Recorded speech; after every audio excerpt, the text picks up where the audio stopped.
Assalamualaikum warahmatullahi wabarakatuh. Tribuners, hari ini kita kedatangan tamu spesial di studio kita, Bapak Mas Agus Fadli. Saiful Fadli. Saiful Fadli ya. Siap, Pak. Beliau bukan orang baru, orang lama di politik di Kota Palembang. Beliau pernah menjabat 2 periode di DPRD Provinsi Sumatera Selatan dan kembali lagi ini back to DPRD Kota Palembang. Pernah berapa periode waktu di Palembang, Pak Mas? Justru pertamanya di provinsi memang, 2 periode di provinsi baru ke kota sekarang. Baru ke kota ya. Iya. Nah, tentu beliau ini akan banyak sekali pengalaman dan apalagi sekarang ini Wakil Ketua Komisi 4 DPRD Kota Palembang Ya, yang betul. membidangi pariwisata, Kebudayaan, pendidikan. Artinya perbincangan kita pada hari ini sangat connect sekali ya. Siap. Karena kita bicara soal kembalinya Palembang, bandara internasional kembali berstatus internasional yang pernah dicabut.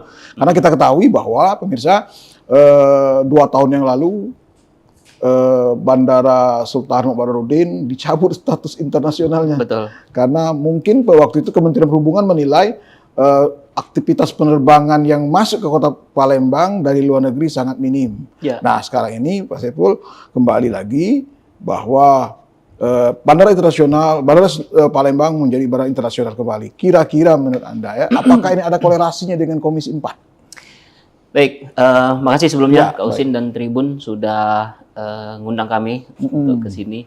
Jadi kaitannya dengan kembalinya bandara kita, tepatnya tanggal 25 April yang lalu. Ya. Kembali menjadi bandara internasional. Tentu ini kerja keras dari semua stakeholder, termasuk teman-teman media yang terlalu menyuarakan kenapa bandara kita yang internasional dicabut sehingga menjadi domestik. Nah, dan itu sangat merugikan pemerintah kaitannya dengan income lewat PAD yang para wisatawan yang harusnya dia langsung akses ke Palembang harus dulu ke Jakarta transit dan ini sangat merugikan. Jadi ini sekali lagi kerja keras dari seluruh stakeholder dan kami di DPRD senantiasa mendorong pemerintah ya, sehingga alhamdulillah ya perjuangan dari Pak Gubernur, Wali Kota, Bandara SMB menjadi bandara internasional kembali. Artinya ini adalah upaya dari semua pihak ya untuk mengembalikan status Bandara SMB menjadi internasional. Ya. Kalau lihat dari pernyataan Bu Saiful ini, Anda begitu sangat concern. Apa sih kepentingan Anda sendiri terhadap infrastruktur bandara? Iya, jadi kita ini kan kalau bicara pariwisata, kita bicara antara aksesibilitas dan konektivitas. Ya, betul. Nah, ketika aksesnya terhambat, maka dampaknya, efeknya adalah ke semua dampaknya ke semua sektor seperti itu. Nah, salah satunya yang terdampak itu adalah sektor pariwisata. Wisatawan mancanegara kita. Jadi kalau saya lihat data dari Dinas Pariwisata tahun 2024, kita ini PAD-nya hampir di angka 340 miliar. Nah, dengan bandara kita kemarin statusnya berubah domestik, ini otomatis berkurang pendapatan ke PAD kita. Itu Kak Usin. Nah, sekarang pertanyaan yang muncul gini. Kenapa sempat terjadi pencabutan? Nah, itu nanti kan ada pertanyaan masyarakat yang tahu dari pasang label internasional, kemudian dicabut menjadi domestik. Nah, kira-kira ada sesuatu yang apa gitu? Iya, saya kira pencabutan status kemarin bukan hanya di SMB 2 Sumatera Selatan, tapi ada beberapa daerah. Dan ini saya kira hal yang wajar ya yang dilakukan oleh kementerian dalam rangka untuk mengevaluasi ya sejauh mana sebetulnya efektivitasnya seperti itu. Ya, mungkin menurut indikator dari kementerian itu, Kementerian Perhubungan khususnya, ini tingkat wisatawan yang ditargetkan tidak mencapai target. Atau dampak yang lainnya misalnya secara UMKM tidak terlalu menguat peranan dari bandara ini. Nah, ini kan menjadi berpikir akhirnya pemerintah.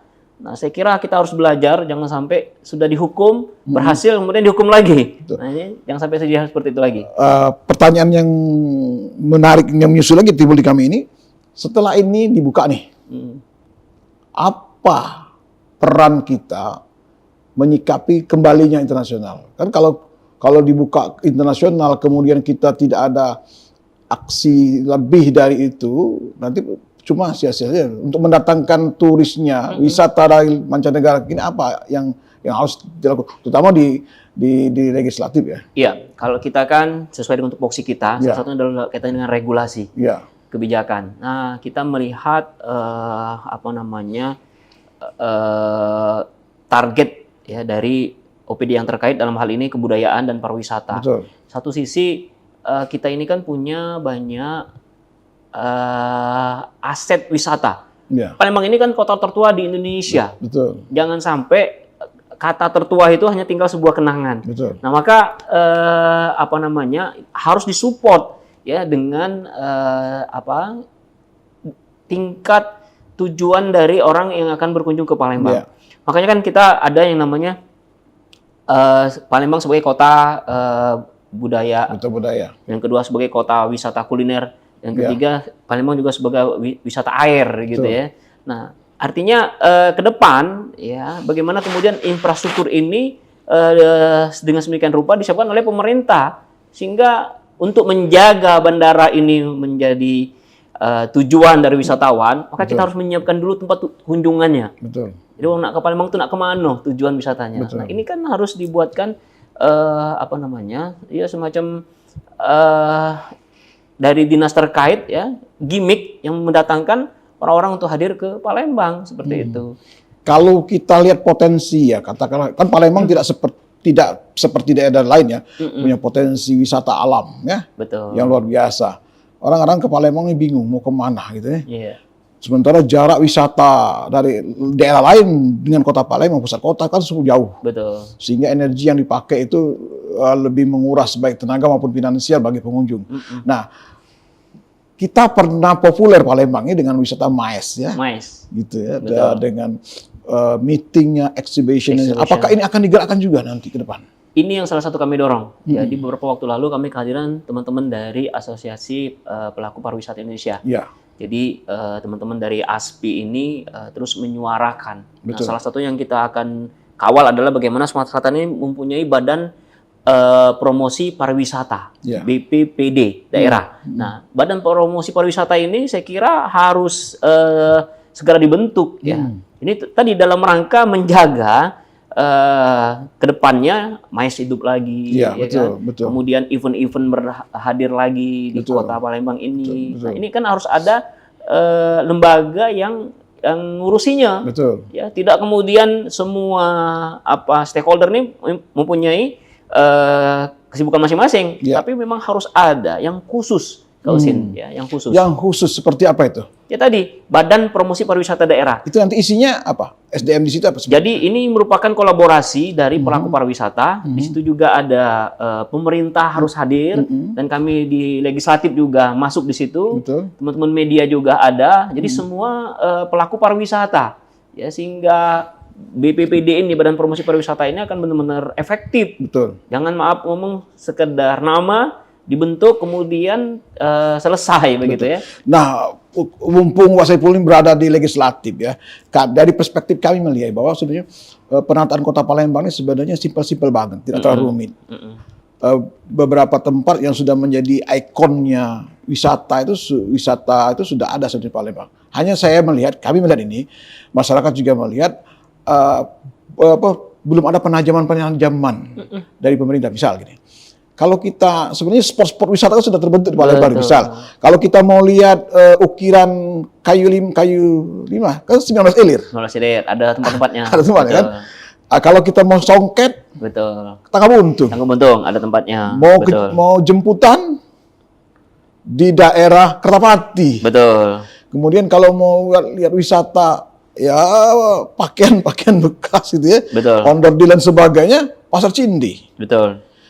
Apalagi rotan. Nah, di daerah 3 ilir sebagainya itu udah industri rotan semua, industri rotan.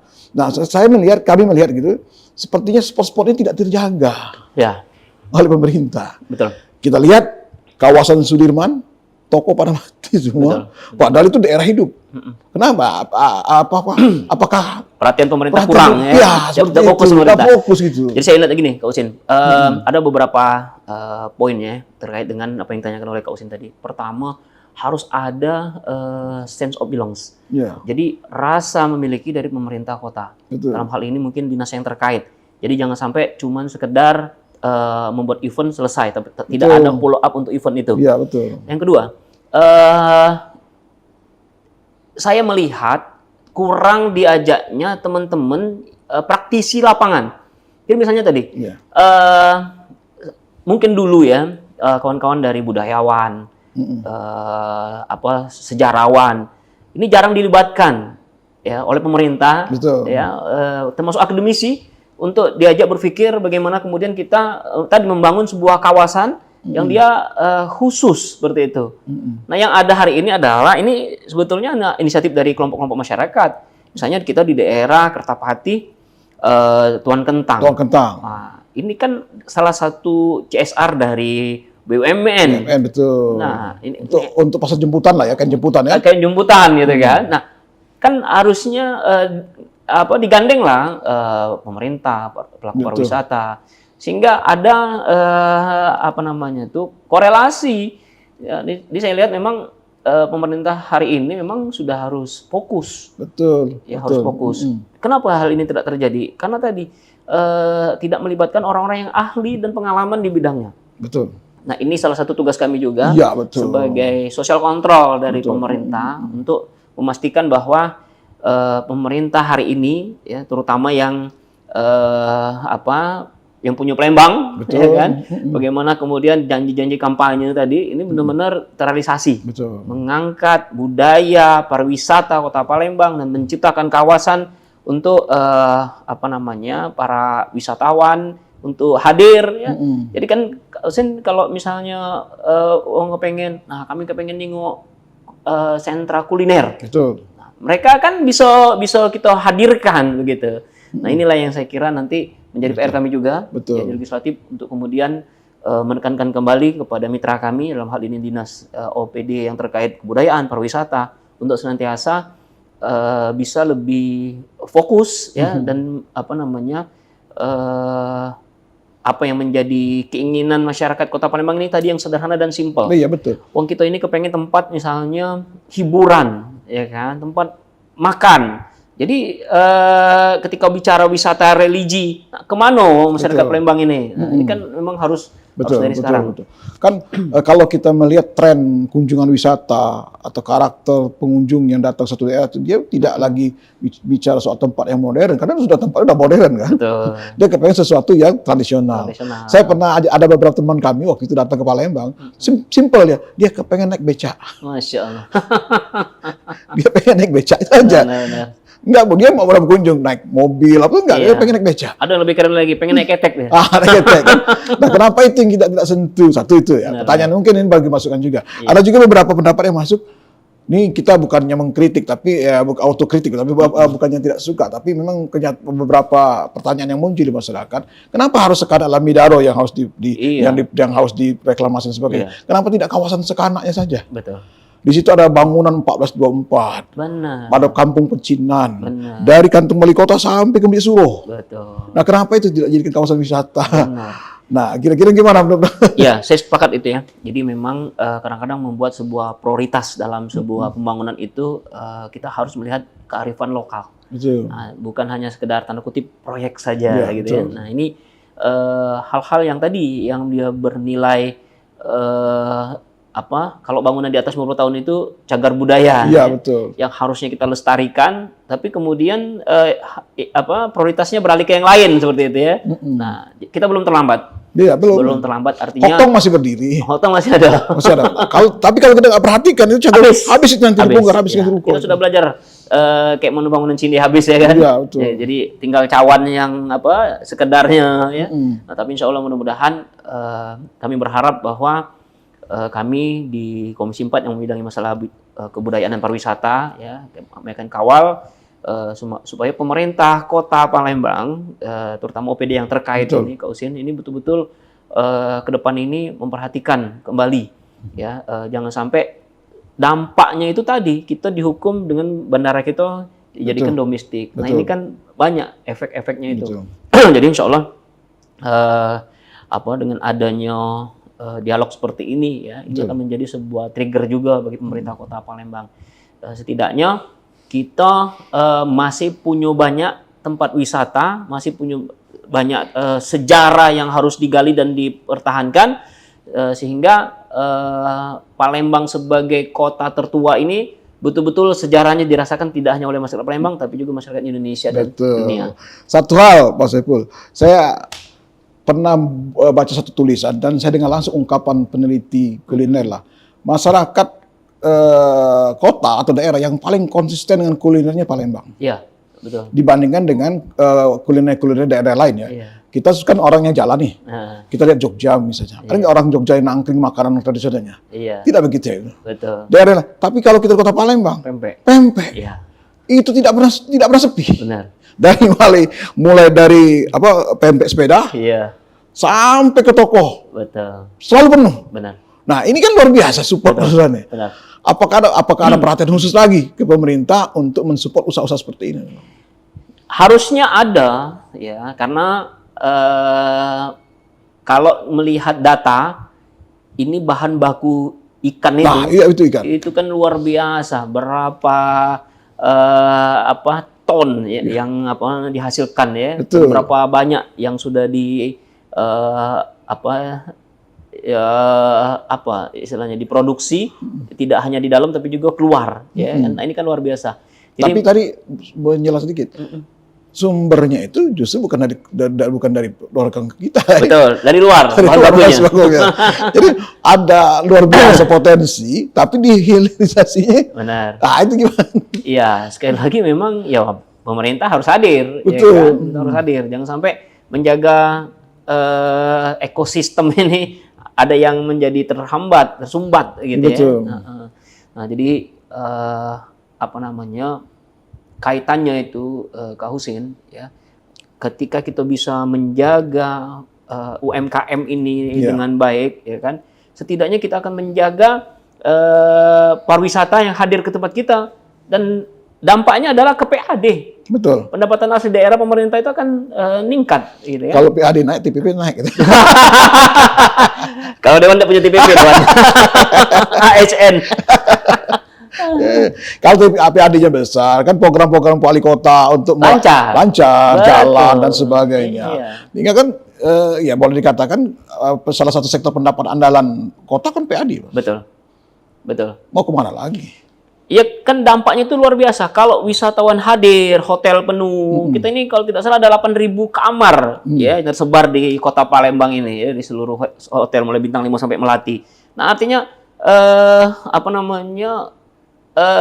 dengan adanya event, dengan adanya tujuan wisata uang ke Palembang gitu kan. Ini dampaknya tidak hanya ya untuk pemerintah, ya kan? Para pengusaha juga pada akhirnya ya mendapatkan benefit dari situ. Nah, kalau pengusaha mendapatkan benefit, mereka akan bayar pajak. Betul. Itu pajaknya balik lagi ke pemerintah. Betul. Apakah ini gini? Pernahkah ada satu gagasan yang terpikirkan, mungkin Pak Saiful di legislasi bisa mendorong pemerintah dengan melibatkan stakeholder yang ada ya. Saya contoh misal, katakan seperti Ikatan Dokter Indonesia. Dokter Indonesia ini kan banyak cabangnya, onkologi, obgyn, anak, teater dan sebagainya. Apakah kita tidak merangkul ini untuk memindahkan kegiatan-kegiatan seminar internasional mereka ke Palembang? Betul. Dengan kompensasi tertentu, ya jelas melibatkan pihak hotel. Benar. Kalaupun ya kita kan pernah beberapa tahun yang lalu kan, sekali satu kolegium yang datang itu sampai 2.000 lebih. Betul. Sudah kebayangkan hotelnya penuh, kulinernya lancar, pajaknya luar biasa. Betul. Nah, apakah nanti seperti itu? Belum ini belum organisasi lain seperti organisasi profesi seperti Parat Pradi, Ikatan Arsitektur dan sebagainya. Kalau mereka bisa, kita kasih insentif ke mereka untuk hadir ke sini ke beberapa fasilitas mancing. Saya pikir wisata kita akan lebih menggeliat lagi. Iya, sepakat. Ya, jadi memang artinya kan harus adanya keaktifan ya, baik dari pemerintah. Kayaknya cocoknya Pak Saiful nih ketua badan pariwisata.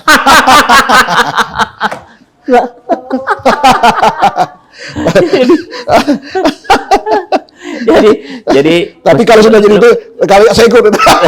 lebih banyak yang ahli ya. Jadi kan gini, apa namanya? Kalau sekali lagi kita bicara dengan kepedulian dari pemerintah. Jadi sebenarnya regulasi itu bisa dibuat. Betul. Itulah gunanya pemerintah hadir itu memudahkan ya apa namanya? Memudahkan tapi tidak menggampangkan. Betul. Ya, itu bahasanya.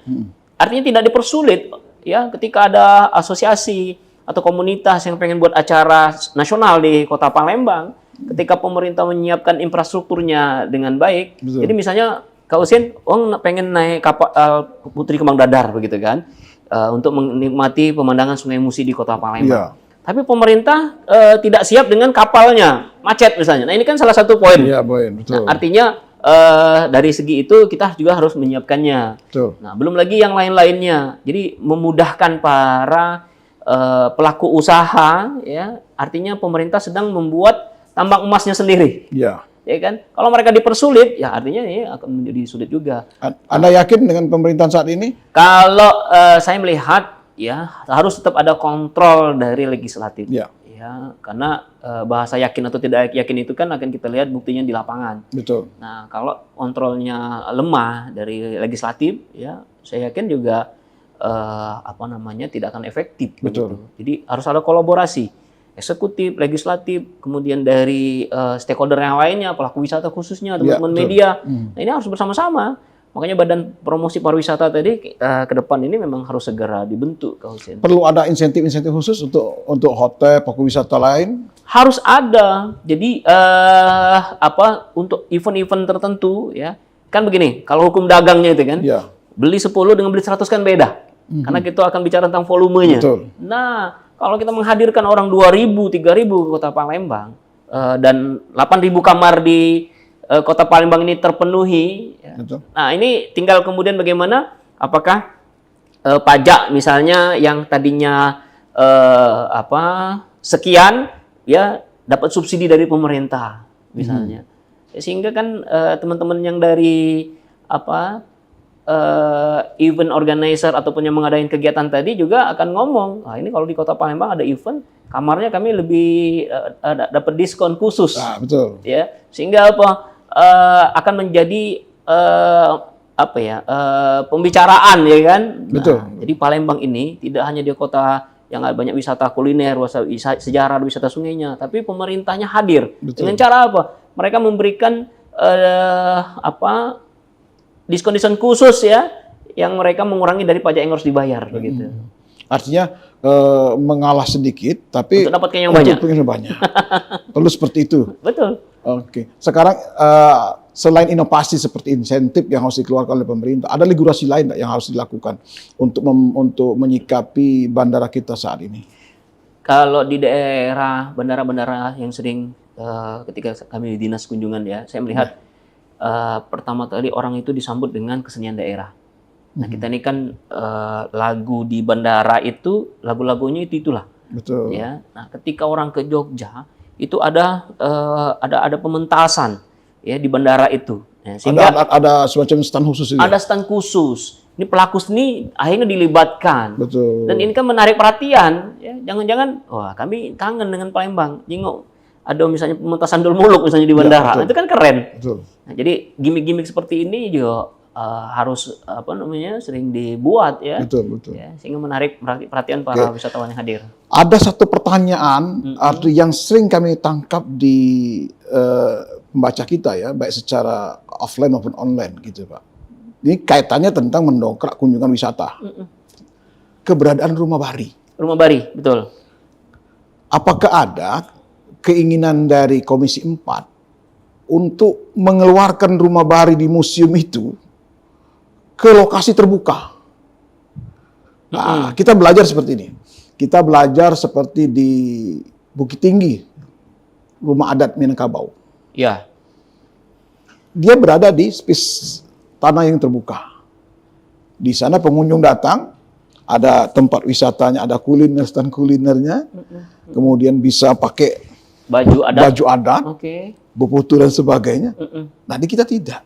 Ya. Padahal rumah bahari kita, enggak kalah bagus kan. Jadi Kausin, selain rumah bahari, saat ini juga pemerintah provinsi dan kota Palembang, ini kemarin kita ketemu Pak Gub, beliau menyampaikan akan merevitalisasi BKB, Benteng Kota Besar. Nah, ini kan harapannya bahwa Benteng Kota Besar ini, orang ini kan penasaran, ada apa di dalam Benteng Kota Besar itu kan. Nah, ini salah satu, saya kira, niat pemerintah untuk memajukan ke pariwisata kita ya. Orang berkunjung misalnya ke BKB, kalau di BKB itu tadi misalnya ditaruh rumah bahari kalau di sana kan. Tapi rumah bahari asli. Rumah bahari asli. Berarti harus bukan rumah bahari yang di bawah. Karena ketika orang duduk di Ampera ya kan, di BKB menikmati keindahan Ampera dengan Sungai Musinya gitu kan. Ada replika rumah baharinya misalnya di situ ya kan. Ini kan tentu menjadi tujuan wisata baru ya akhirnya. Tinggal kemudian sekali lagi ya, wong takut ke BKB itu kenapa? Parkirnya mahal. Betul. Keamanannya banyak yang nyopet, pengamennya. Nah, ini kan harus ditertibkan. Seperti kasus beberapa waktu yang lalu ada artis datang. Artis kemudian yang wisatawan dari Brazil ya? Ya, betul, dari luar negeri. Dipalaki. Nah, yang kayak gini kan kita jadi malu. Makanya salah satu terobosan yang kami sampaikan dulu kan kita ada polisi pariwisata. Saya bilang ke kepala dinas, ya Pak, tolong diaktifkan lagi polisi pariwisata itu. Paling tidak menjaga ya kan image bahwa Palembang itu tidak aman, bahwa Palembang itu banyak juru parkir liar segala macam. Nah, ini harus kita bantah dengan aksi nyata. Ya, jangan cuman teori tapi tidak ada aplikasi di lapangan. Baik. Nah, ini di penghujung pembicaraan kita, Pak Saiful. Apa yang harus dilakukan Komisi 4? Ya. Nah, tidak sebatas rekomendasi, tapi harus ada aksi. Ah, itu loh. Kalau rekomendasi kan biasanya tidak diperhatikan wali kota, sudah selesai gitu. Ini apa yang harus nyata-nyata? Ya, baik. Pertama, ini agak berat nih penjelasannya. Saya tidak akan jauh dari tupoksi kami ya. Tugas pokok fungsi dewan itu legislasi, anggaran, pengawasan. Itu jauh dari situ. Hanya memang bagaimana kemudian ya kami memastikan bahwa pemerintah ketika membuat sebuah regulasi itu tidak memberatkan dunia usaha. Ini aksi nyata. Jadi ketika ada sebuah kebijakan ya yang mohon maaf yang memberatkan pelaku usaha, pelaku pariwisata, justru ini akan membuat bukannya pemasukan PAD, tapi justru sebaliknya. Satu. Yang kedua, kami ingin menyampaikan bahwa kami ini adalah social of control. Mengawasi kinerja dari pemerintah kota, dalam hal ini DPRD kota. Nah, sehingga ketika ada kebijakan ya yang bukannya tidak berpihak kepada masyarakat, tidak berpihak kepada pariwisata. Nah, inilah saatnya kami hadir di situ. Lalu yang berikutnya, tadi kami kan mendorong ya langkah nyata bagaimana kemudian pemerintah kota ini lebih mengambil langkah-langkah konkret dalam rangka untuk memajukan kebudayaan dan pariwisata di Kota Palembang sehingga wisatawan akan hadir ke sini. Salah satunya adalah dengan segera membentuk Badan Promosi Pariwisata tadi.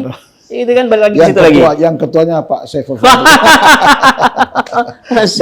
terima kasih Pak Saiful. Kali sudah hadir berkunjung. Pemirsa, sebelum kita tutup jumpa kita pada hari ini, bahwa acara ini terselenggara atas dukungan dekor rumah yang lebih elegan dilihat, lebih nyaman untuk dinikmati, cocok untuk riasan rumah dan kantor. Baik, Bung Saiful, terima kasih atas kehadirannya di studio. Kami ucapkan terima kasih dan kita tunggu lagi aksinya. Dan kita yakin bahwa DPRD, khususnya Komisi 4, memiliki komitmen yang tinggi untuk memajukan wisata di Kota Palembang. Demikian, sampai jumpa di lain kesempatan. Terima kasih. Wassalamualaikum. Insyaallah.